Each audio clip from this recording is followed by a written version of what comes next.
अस्सलाम वालेकुम मेरे समझदार पाकिस्तानियों। मेरा नाम रेहान तारिक है और आप मेरा यूट्यूब चैनल और फेसबुक पेज देख रहा है। करोड़ दरूद आका दो जहां नबी मेहरबा मोहम्मद मुस्तफ़ा सल्लल्लाहु अलैहि वसल्लम पर।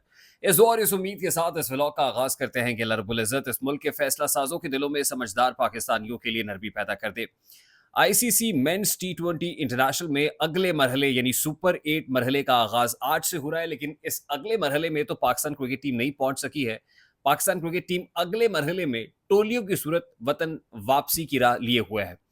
टोलियों की सूरत में प्लेयर्स वापस आ रहे हैं। कौन सा प्लेयर है जिसने वापसी का रास्ता ले लिया है, कौन है जो बाद में पहुंचेगा और कौन है जो अमेरिका से पाकिस्तान नहीं पहुंचेगा, तमाम तो डिटेल्स मैं आपके साथ शेयर करूंगा। लेकिन पाकिस्तान क्रिकेट टीम में कंट्रोवर्सीज का एक ना खत्म होने वाला सिलसिला शुरू हो गया है।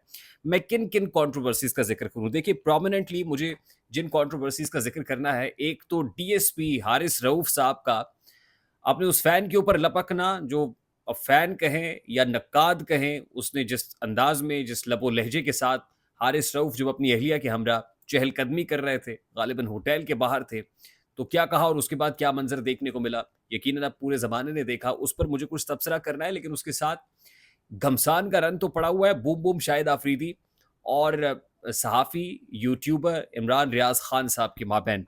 अब ये घमसान का रन क्यों पड़ा हुआ है, इस पर भी बात करेंगे। फिर गैरी कर्स्टन, जो पाकिस्तान क्रिकेट टीम के कोच हैं, वो भी पाकिस्तान क्रिकेट टीम और मैनेजमेंट पे खूब गरज बरस रहे हैं।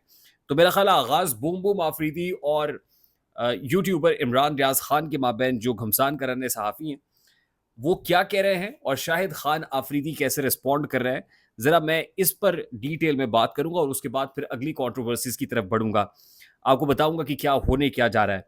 सबसे पहले तो शाहिद खान आफरीदी साहब से मुतालिक जो क्रिटिसिज्म है, तनकीद अपने एक व्लॉग के अंदर इमरान रियाज खान साहब ने की। और इमरान रियाज खान साहब ने कहा कि पाकिस्तान क्रिकेट टीम को अगर बचाना है तो शायद आफरीदी को इस टीम से दूर कर दें। और रीट्रेट किया उन्होंने, बार बार एम्फोसिस उनका ये था कि शायद आफरीदी को दूर कर दे। शाहीन आफरीदी जो उनके दामाद है, वो स्टार बॉलर है और दुनिया के किसी भी बॉलर से, किसी बड़े बॉलर से कम नहीं है, बड़ा कंपेटिटिव बॉलर है। लेकिन उस बच्चे का करियर भी तबाह हो रहा है। शायद आफरीदी उसका करियर भी अपनी सियासत की भेंट चढ़ा रहे हैं। और शायद आफरीदी से मुतालिक कोई भी क्रिकेटर इसलिए बात नहीं करता है कि शायद Afridi is very much connected और ताकतवर लोगों के साथ भी उसके बड़े राब्ते हैं और सियासी तौर पर भी बहुत एक्टिव है, लेकिन उसकी सियासत से पाकिस्तान क्रिकेट टीम का कबाड़ा हो रहा है। अच्छा, ये तनकीद बतौर नक्काद जनाब इमरान रियाज खान साहब ने की। इमरान रियाज खान साहब को ये क्लिप जब खासा वायरल हुआ तो शायद आफरीदी साहब ने इस क्लिप पे रिस्पॉन्ड किया। अच्छा, वो रिस्पॉन्ड कैसे करते हैं, ज़रा लबो लहजा देखिएगा कि एक स्टार क्रिकेटर इमरान रियाज खान के बारे में और उनकी तनकीद पे क्या कह रहा है। वो क्लिप लगा के कहते हैं, ऑल दो अब शाहिद खान अफरीदी साहब की इस ट्वीट के ऊपर कम्युनिटी नोट लग गया है। अब कम्युनिटी नोट में क्या लिखा है मैं उस तरफ भी आता हूँ।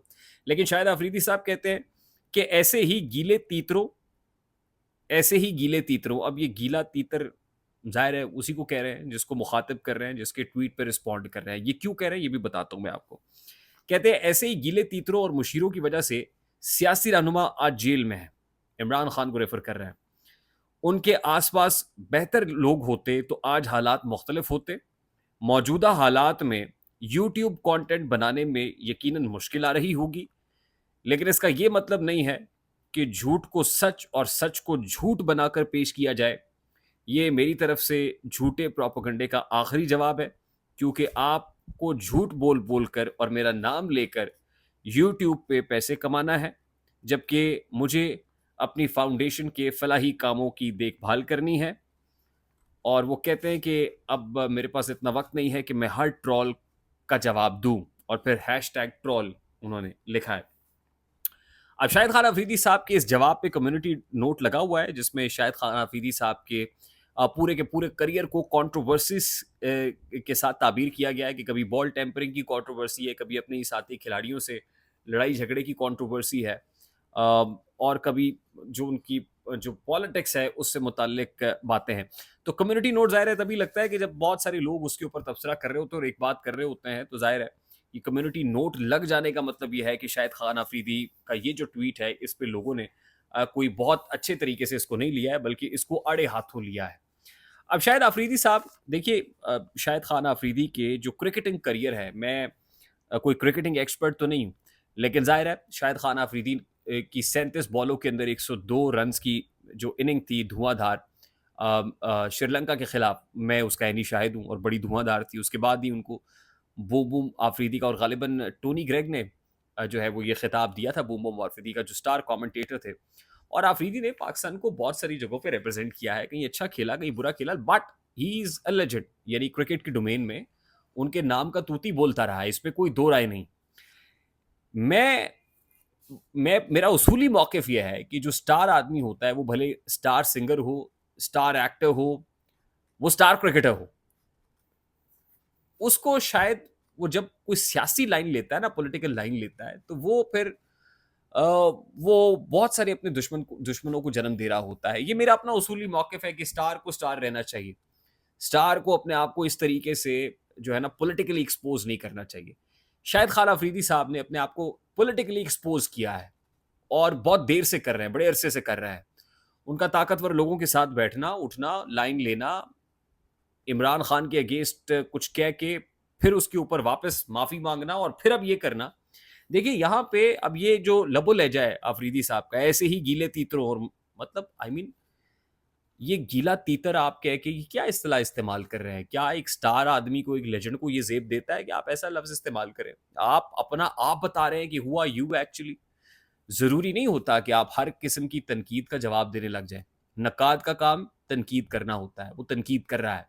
लेट इट बी, भई फेस करें, बर्दाश्त पैदा करें, स्पोर्ट्समैन स्पिरिट का मुज़ाहिरा करें, खुले दिल के साथ एक्सेप्ट करें, ठीक है।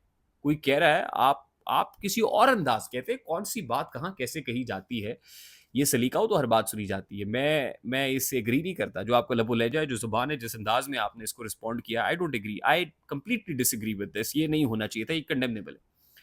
गीले तीतरों का जो वाक़या है ना, मैं आपको ये बता दूँ इमरान रियाज़ खान साहब के बारे में इसलिए कहा जाता है कि एक तस्वीर बड़ी वायरल हो गई थी और उन्होंने अपनी जीप के ऊपर ना कुछ शिकार करके कुछ तीतर रखे हुए थे और इतनी बड़ी तादाद के अंदर थे कि एक दिन में एक काले तीतर का शिकार करना वैसे ही गैर कानूनी है। वो जब आया तो फिर इमरान रियाज़ खान साहब ने बताया कि जी वो वहाँ के कुछ मकामी लोग थे जिन्होंने तीतर अपने पास को शायद फ्रीज़ किए हुए थे। तो वो ले आए और उसके बाद उन्होंने गाड़ी पे रखा। तो उसके बाद से ना किसी ने ये गीला तीतर कहना मतलब ज़ाहिर है आप चिढ़ निकालते हैं, किसी पे गुस्सा निकालते हैं तो कुछ भी कह देते हैं। यहाँ से ये इस्तिलाह आई है बेसिकली। तो ये कंट्रोवर्सी है जनाब इस वक़्त शायद खान अफरीदी साहब पे और इमरान रियाज़ खान साहब के बारे में और I am very much clear about this और मैंने अपना स्टांस आपके सामने रख दिया। अब हारिस रऊफ़ साहब को डीएसपी हारिस रऊफ़ मैंने इसलिए लिखा और कह रहा हूँ कि उनको ना एज़ाज़ी रैंक्स लगाए थे, आपको याद होगा आईजी इस्लामाबाद साहब ने और वर्दी भी उन्होंने इस्लामाबाद पुलिस की पहनी थी। मैं नो मैटर व्हाट यहाँ पे तो हारिस रऊफ़ साहब अपनी अहलिया के साथ पाए गए। वो ज़ाहिर है उनके फैमिली मेंबर अहलिया है उनकी, उनके साथ जा रहे हैं और अगर आपको कोई गाली दे या कोई ऐसी बात करे जो बिलो द बेल्ट हो। अच्छा मैं ये भी बताऊँ कि वो अहलिया के साथ ना भी होते, अकेले भी होते और कोई ऐसी बात आपको कहे आपके वालिद के बारे में, आपकी वालिदा के बारे में, आपकी फैमिली के बारे में, ये एक्सेप्टेबल नहीं है। ये एक्सेप्ट क्रिकेट रहने दें, स्पोर्ट रहने दें, इसको मज़हब मत बनाएँ। मैं पाकिस्तानी कमेंटेटर्स यानी जो तबसरा करने वाले हैं, नक्काद हैं, जो टीवी चैनल्स मिलके एक हाइप बना देते हैं कि पता नहीं क्रिकेट मैच हो रहा है, तो पता नहीं क्या हो रहा है। उसके पैरेलल हॉकी भी हो रही होती है, उसके पैरेलल और ओलंपिक गेम्स, एथलेटिक्स हो रही होती हैं। ये क्रिकेट को कोई लार्जर देन लाइफ आपने एक इमेज बना दिया है। खुदा का वास्ता है ये कोई मतलब मैं इसको I have started taken it lightly मतलब फॉर ग्रांटेड तो नहीं कहूँगा, I started taking it very lightly.